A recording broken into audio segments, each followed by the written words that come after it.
राज्य सरकार झारखंड की महिलाओं को सुरक्षा देने में विफल। लगातार हत्याएं, जघन्य अपराध जैसी घटनाएं हो रही है। केंद्रीय महिला आयोग की टीम 3 दिवसीय दौरे पर आई और विभिन्न जिलों सहित जेल और स्वास्थ्य विभाग, रिम्स जैसे बड़े संस्थानों में जाके देखी तो बद से बदतर स्थिति है, जिसके लेकर के उन्होंने कड़ा निर्देश दिया यहाँ का सरकार को और अधिकारियों को। सुनिए उनका क्या कहना है। 3 दिवसीय दौरे निरीक्षण पर झारखंड के रांची में आई थी। 5 को मेरा आगमन हुआ और 5 को मैं बनवासी सेवा केंद्र में मेरे महिलाओं के बीच में आयोग के कार्यों की विस्तार पूर्वक ग्रामीण महिलाओं को जानकारी देना था, जो मैंने किया। इसके बाद आज का मेरा कार्यक्रम था बिरसा मुंडा होटवार जेल के महिलाओं का निरीक्षण करना, उनके रखरखाव, उनकी व्यवस्था को देखना और इसके बाद रिम्स में हमारी महिलाएं, प्रसूति महिलाएं कैसे रह रही है, उनकी रखरखाव, उनकी देखभाल, उनकी सुविधा के लिए सरकार की क्या व्यवस्था है, ये मुझे देखना था। और इसके बाद मैं आदरणीय झारखंड के महामहिम राज्यपाल महोदय से मिलकर इस परिस्थिति की बातें करनी थी।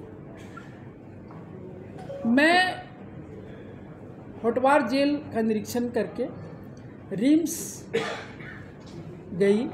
रिम्स के डायरेक्टर ने बताया कि सरकार ने मुझे कोई आयोग मेंबर आने वाली हैं, इनकी सूचना नहीं दिए हैं।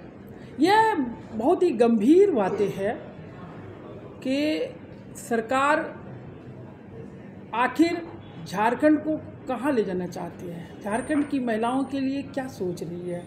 मैं गोड्डा जिला से आती हूँ, मैं झारखंड की रहने वाली हूँ और गोड्डा जिला के आए दिन घटना को जब मैं देखती हूँ, विदिन 15 दिन के अंदर आप देखेंगे कि 10 से 12 घटनाएं जघन्य अपराध हुई है। एक पिछले सप्ताह में सुंदर पहाड़ी के जोलो गांव में एक बच्ची के साथ 10 लड़के मिल करके दुष्कर्म किए और उसकी घटना की जब मैं जांच की तो मुझे, जब पीड़िता से मैं जब बात की तो उसने बताई कि मेरे साथ जो जाजती हुआ वो तो अलग है, लेकिन सरकार के चुनिंदे अधिकारी ने मेरे साथ ऐसा किया कि मुझे महिला पुलिस तक बहाल नहीं किया।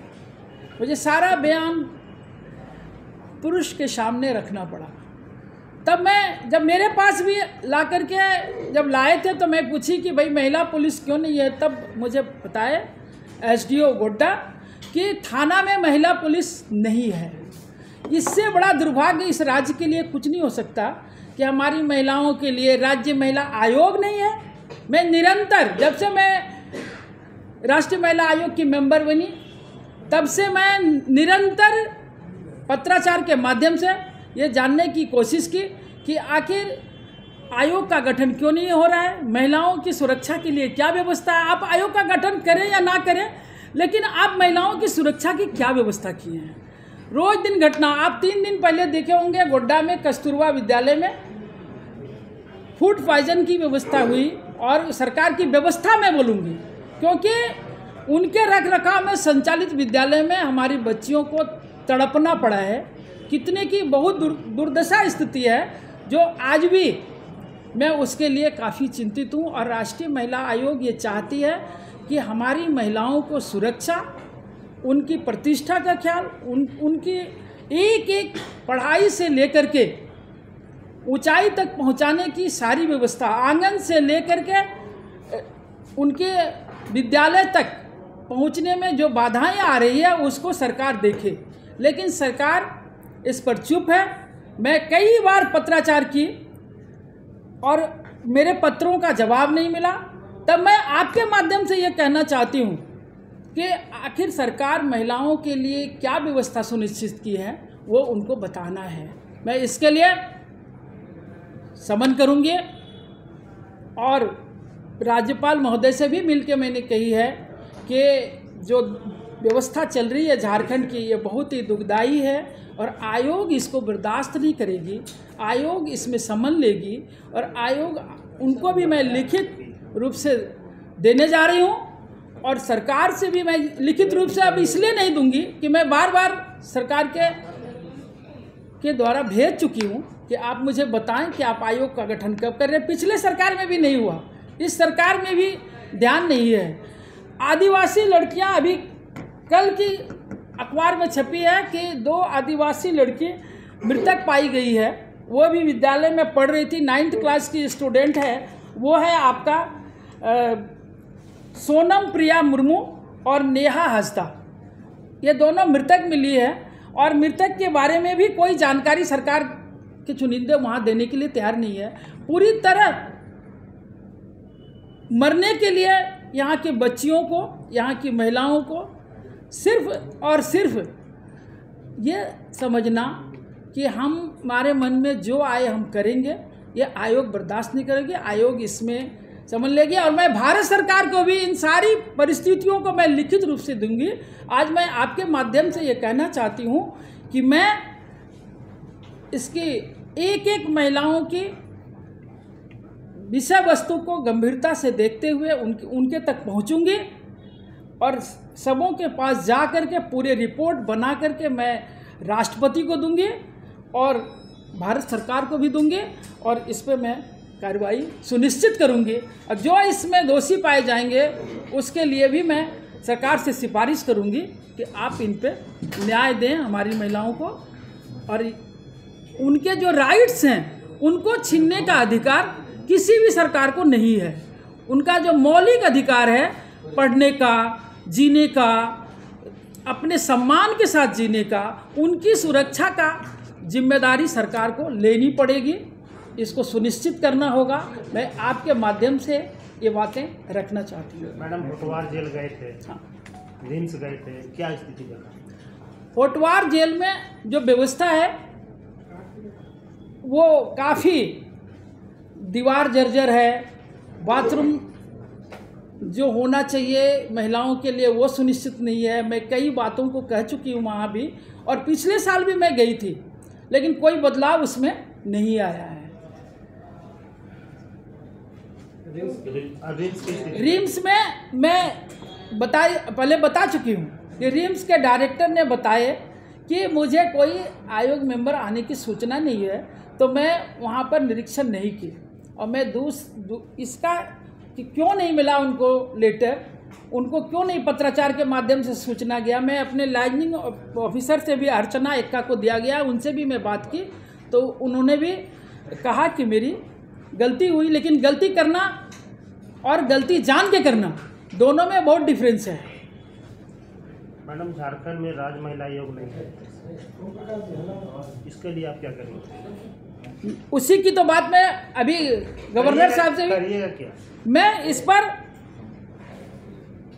सरकार को लिखित रूप से दी हूँ और उस पत्र के एक एक पत्र को डालते हुए मैं इसमें समझ लूँगी और बुलाऊंगी दिल्ली और अपने कार्यालय में सुनवाई करूंगी कि आखिर क्या परिस्थिति है जो सरकार राज्य महिला आयोग का गठन नहीं कर रही है, बाल आयोग का गठन नहीं कर रही है, ट्राइबल आयोग का गठन नहीं कर रही है। क्या परिस्थिति ऐसी आई है, इसकी पूरी जानकारी आयोग को चाहिए। राज्य में जितने भी केस, हमारे यहाँ भी हजारों केस लंबित है जिसकी कि उनको देना है, यहाँ से रिपोर्टिंग देना है, यहाँ क्या कर रहे हैं, क्या सुनवाई कर रहे हैं, वो नहीं कर रहे हैं। तो अब आयोग इन सारे केस को खुद देखेगी, खुद कोर्ट लगाएगी। मैं जन सुनवाई करूँगी प्रत्येक जिला में और प्रत्येक केस की सुनवाई मैं खुद से आयोग ये करेगी।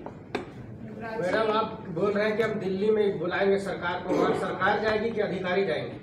जो सरकार के अधिकारी होते हैं वो इसमें जाते हैं और उनको ये बताना पड़ेगा। उनके यहाँ हमारी पत्र आते हैं, वहाँ क्यों नहीं पहुँचा वो बताएंगे। तो अभी अधिकारी से क्यों नहीं मिले? अभी जो अधिकारी का दायित्व बनता है उनसे आप मिले? मैं चीफ सेक्रेटरी भी है महिला यहाँ का, मुझे मालूम है चीफ सेक्रेटरी महिला हैं और एक बहुत ही मैं मानती हूँ कि मेरे से कई बार मुलाकात हुई है। वो ट्राइबल आयोग में दिल्ली में MS के पद पर रह चुकी हैं। उनको भी मैं पिछले बार जब पत्र दी हूँ उसका संज्ञान नहीं लिया गया, इसलिए मैं मिलने से मेरे इस चीज़ों की सुनवाई नहीं होगी। अब मुझे वहाँ पर कोर्ट लगाकर उनको बुला करके इसकी जानकारी लेना पड़ेगा कि आखिर इसमें और गिल्टी साबित करना हो। महिलाओं का, मैं अभी जेल में गई थी, मैं जेल की जानकारी बता दूं कि वहाँ वृद्ध महिलाएं थी, विडो महिलाएं थी, उन लोगों को कोई सुविधा प्राप्त नहीं है। उसकी भी मैं आपको पूरी रिपोर्ट बहुत ही जल्द सरकार को भेजूंगी वहाँ से। और वो किस योजना को चला रहे हैं, किस योजना में क्या दे रहे हैं, मैं इतना ही जानती हूँ कि जो सम्मान की रक्षा न कर पाए तो उससे बड़ा और क्या हो सकता है। मेरी तो सबसे पहले बच्चियों को सम्मान, सुरक्षा, शिक्षा, तो शिक्षा, सुरक्षा और सम्मान पर उनकी क्या रणनीति है, क्या वो चाहते हैं, क्या करना चाहते हैं, यह आयोग खुद इसमें समन करेगी और आगे की कार्रवाई। 1232 केस सिर्फ रांची के पेंडिंग है, जिनका कि अभी तक इन लोगों ने जवाब नहीं दिए हैं। कहा कि राष्ट्रीय महिला आयोग इसे सुलझाएगी, तो कितना और समय लगेगा? मैं इस महीने के अंदर जन सुनवाई लगाऊंगी रांची में, और जन सुनवाई लगा करके मैं इस सारे केस को देखूंगी और फिर एक एक महिलाओं को न्याय दिलाने के लिए आगे बढ़ूंगी। धन्यवाद।